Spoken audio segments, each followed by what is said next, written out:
Bon, maintenant là-dessus, par contre, je suis d'accord avec vous, Gilbert Nakache, quand vous parlez d'une instance pour écouter. Il faut vraiment voir ce qui s'est fait ailleurs. On ne va pas inventer la poudre ou inventer l'eau chaude en Tunisie. S'il y a de bonnes expériences qui ont marché dans d'autres pays, inspirons-nous-en en les adaptant au contexte tunisien. Ce qui s'est passé en Afrique du Sud, c'est une excellente formule. Scaldi Mandela, il a dit « to forgive but not to forget ». Voilà. Donc c'est bien, on pardonne mais on n'oublie pas. Ce qui s'est fait au Maroc aussi, bon, c'est des initiatives dont on peut s'inspirer en les corrigeant, en les améliorant. Maintenant pour la suite, bon, je pense qu'il faudra un moment arriver à dépasser le débat et voir ce qu'on peut faire, parce que quand on parle de justice transitionnelle, il faut faire avec les personnes qui pourront instruire les dossiers. Je répète ce que j'ai dit tout à l'heure très rapidement. Bon, les juges aujourd'hui, il faut nettoyer la justice, et c'est une des raisons pour laquelle nous, on s'est opposé à ce que le Conseil supérieur de la magistrature transitoire aujourd'hui soit directement élu. Parce qu'on sait qu'aujourd'hui, dans la justice, il y a des juges qui ne sont pas fiables. Il faut d'abord nettoyer la justice, bon, sans faire des procès staliniens ou sans faire tomber de tête, sans règles, et ensuite, ce conseil pourra être élu, et c'est l'objectif d'arriver à l'élection. Il faudra aussi qu'il y ait des règles claires pour dire pourquoi on peut être condamné et pourquoi on ne peut pas être condamné. Si c'est des lois rétroactives, il faudra encore plus faire attention. Parce que si on fait des lois qui vont s'appliquer sur des situations passées, c'est une règle de base. La règle de base, c'est qu'en droit, quand on respecte les droits fondamentaux, c'est que la loi ne dispose que pour l'avenir, surtout la loi pénale. Bon, là, si c'est des lois qui vont rétroagir, il faudra bien faire attention et donner les moyens à chacun de se défendre. Voilà, ça c'est on va dire, je ne défends pas les coupables, contrairement à ce que certains pourraient essayer de faire croire. Non, je défends les droits de l'homme en disant ça. Voilà, point. Il faut commencer sur bonne base pour les assurer pour l'avenir dans la future constitution. Merci. CPR, si on peut passer le micro. Voilà, merci. Merci. En fait, je voulais recentrer un petit peu le débat sur le thème d'aujourd'hui. C'est le bilan, n'est-ce pas? C'est le bilan de ces derniers mois de l'Assemblée constituante et de gouvernement. Et là, l'un des acquis qu'on n'a pas souligné ou qui est passé inaperçu, c'est la continuité d'État. En fait, on est parti d'une révolution, on est dans la phase de construction, elle est difficile, très difficile. Mais en même temps, il faut assurer une continuité de l'État. Il faut que toutes les administrations fonctionnent, toutes les instances continuent de fonctionner. Et cet équilibre-là, il faut la continuité en prenant en compte aussi le climat social et économique qui est catastrophique, que nous a laissé la dictature, qui est catastrophique. Et donc c'est normal de voir tous les gens demander plus parce qu'ils étaient à un niveau il n'y a pas plus bas. Et de l'autre côté, il faut assurer les réformes politiques, notamment la justice transitionnelle, mais aussi les instances à mettre en place, à débattre un petit peu de quel projet de société on veut pour la Tunisie, pour l'avenir. Et tout cela, c'est un équilibre assez difficile. Tout cela, on peut pas. Les priorités, il faut trouver un ordre de priorités, il faut essayer de voir quelles sont les priorités et comment on peut avancer. Il y a des gens qui jugent que la justice transitionnelle n'a pas évolué rapidement, il y a d'autres gens qui jugent que les affaires sociales et la prise en compte de toutes les demandes des citoyens n'a pas avancé, etc. Mais tous ces trucs doivent avancer ensemble.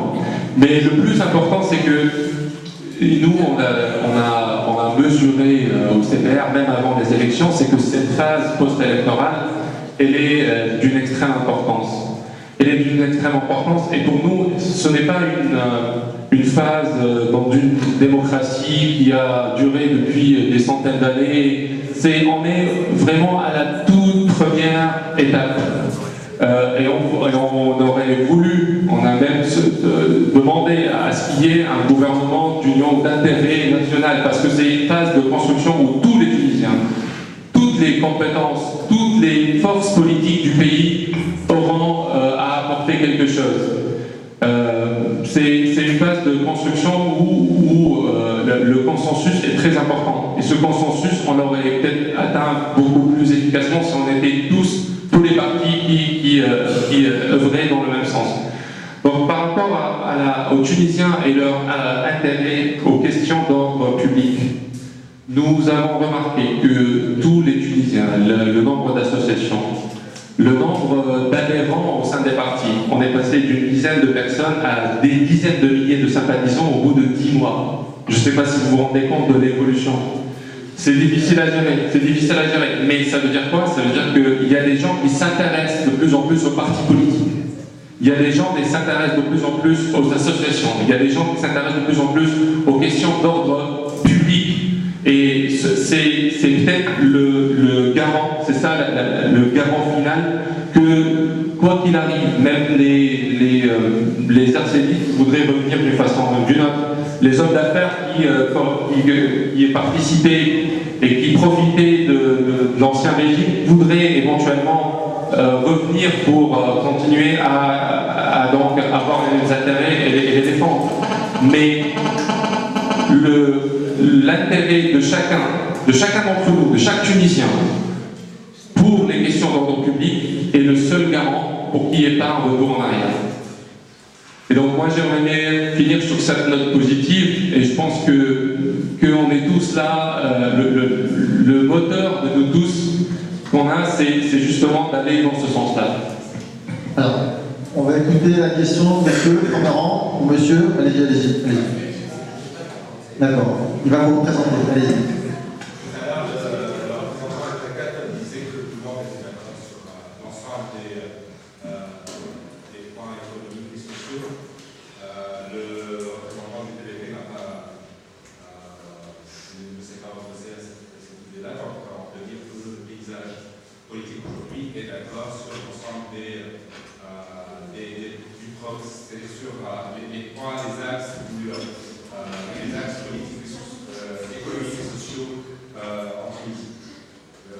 Deuxièmement, dans l'opposition, on peut dire qu'il y a une forme de fusion dans laquelle on va de la droite, des libéraux, jusqu'au certains partis de gauche, dans laquelle donc, on va avoir un parti de centre, dans lequel il n'y a plus de choix politiques d'économie. Donc on peut parler aujourd'hui d'une cette politique économique dans laquelle il n'y a pas de choix économique à chacun des partis, mais dans laquelle la seule différence c'est les libertés. Les libertés. Donc, c'est-à-dire on sort du parti idéologique vers le parti. Ouais. Entre-temps, il y a eu une révolution. C'est-à-dire la révolution, concernait juste les libertés, c'est-à-dire il n'y a pas. Parce qu'on a du mal à voir, c'est-à-dire la mission de ce qui s'est passé en transition, d'analyser ce qui s'est passé en Tunisie, c'était juste le renversement de la tête de l'État. Surtout qu'aujourd'hui, il y a un ensemble d'alliances avec Touria, avec le RCD, un parti dans le pouvoir qui est de l'international socialiste qui dit qu'il n'y a pas vraiment de différence, tout le monde est d'accord sur les programmes économiques et politiques, et en même temps, il y a une crise économique qui est assez importante. Le même parti qui est dans le pouvoir, qui a le ministre des Affaires sociales, et dans lequel on sait tous qu'il y a un ensemble de problèmes de communication entre les syndicats, entre les travailleurs et le pouvoir. C'est-à-dire, est-ce que la politique aujourd'hui consiste à polémiquer sur certains points, sur certaines questions de liberté? Tout le monde est d'accord que voilà, c'est l'économie de marché qui va fonctionner tout, qu'il faut juste placer quelqu'un dans le pouvoir. C'est une bataille seulement sur. C'est-à-dire c'est un ensemble, un condensé de partis de centre moderniste, un condensé de partis de centre conservateurs qui sont en train de trouver un moyen de s'interner sur le pouvoir sans réellement changer la situation ou les éléments qui ont donné une révolution en même temps. Alors, les intervenants, dedans, Mahmoud va vous répondre. On va juste prendre une autre question de monsieur qui demandait la parole. C'est grave, c'est grave. Allez-y. Moi, c'est que je veux dire les choses. Quand on veut vraiment construire une union et présenter un projet pour la Tunisie, avant toute chose, à mon avis, on doit choisir ses partenaires. Avec qui on va faire cette union?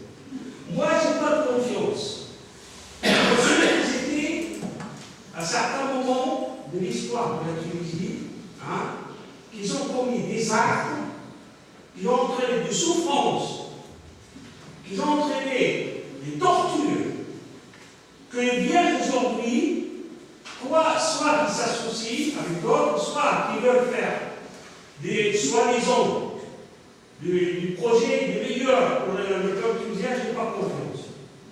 Moi, je parle simplement pour citer ma propre expérience. Et je ne suis pas unique. Ici, devant vous, là, il y en a un qui s'appelle Djibril Nakash. Djibril Nakash, au moment où il était devant les juges du pouvoir et qui a fait la prison, qui a été torturé avec ses compagnons. Ici, en France, moi, j'étais parmi ceux qui criaient et manifestaient dans les rues de Paris et dans les rues de toutes les villes de France qui demandaient sa libération et son droit à l'expression. Alors, ces gens-là qui l'ont arrêté, qui l'ont torturé et qui l'ont parlé seulement, qui viennent aujourd'hui, qui me disent voilà ce qu'on va faire pour la Tunisie, voilà ce qu'on va faire de mieux de la Tunisie, moi j'ai pas de confiance. Moi je dis il faut les arrêter ces gens-là. Il faut les arrêter et il faut les condamner. Il faut les condamner, il faut les juger. Il faut les juger, il faut les arrêter.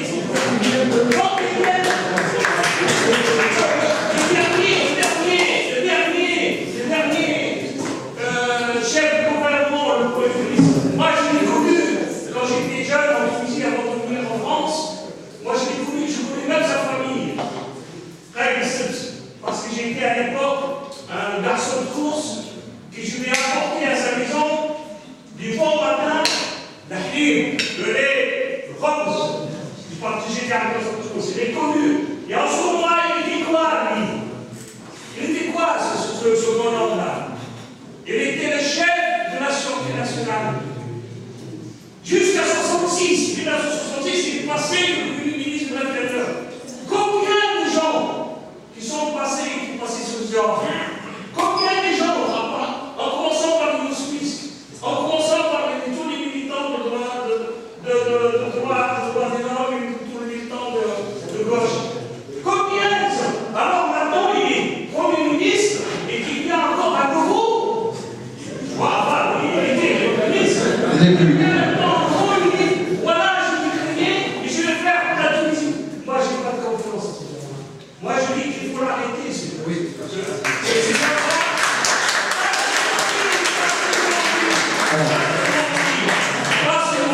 Parce que moi, quand je dis que je manifestais à cette époque-là dans les rues ici, dans les grandes villes, comme tant d'autres, parce que, évidemment, je ne suis pas le seul, comme tant d'autres, j'ai senti à mon intérieur les souffrances qu'ils avaient, ces gens-là, quand je disais, j'ai cité l'exemple de la classe et ses compagnons, j'ai senti cette souffrance à mon intérieur aussi. Et ça m'a coûté, malgré ça, j'étais loin, ça m'a coûté condamnation de 6 mois de prison, avec confiscation de mon passeport pendant 7 ans. Et j'étais pas le seul. Donc, alors, ces gens-là, qui ne viennent pas aujourd'hui, parce que ça fait déjà 40 ans, ça fait déjà peut-être 50 ans que c'est passé tout ça, et qu'on dit, il faut oublier, il faut changer, les gens ne sont plus les mêmes. J'ai dit non, moi je dis non. Merci monsieur. Aujourd'hui, il faut la construire selon des bases de la révolution de loi qui est établie. Voilà. Je pense que le message est passé. Merci monsieur. Alors, on va quitter. Mais Mahmoud Ahmed voulait répondre à monsieur. Pour l'union du parti du centre, effectivement, il y a plusieurs courants. Et on cherche de plus en plus de courants. On veut que ce soit un parti de centre qui englobe plusieurs idéologies, plusieurs courants et tout ça. Et l'objectif de la révolution était dignité, liberté et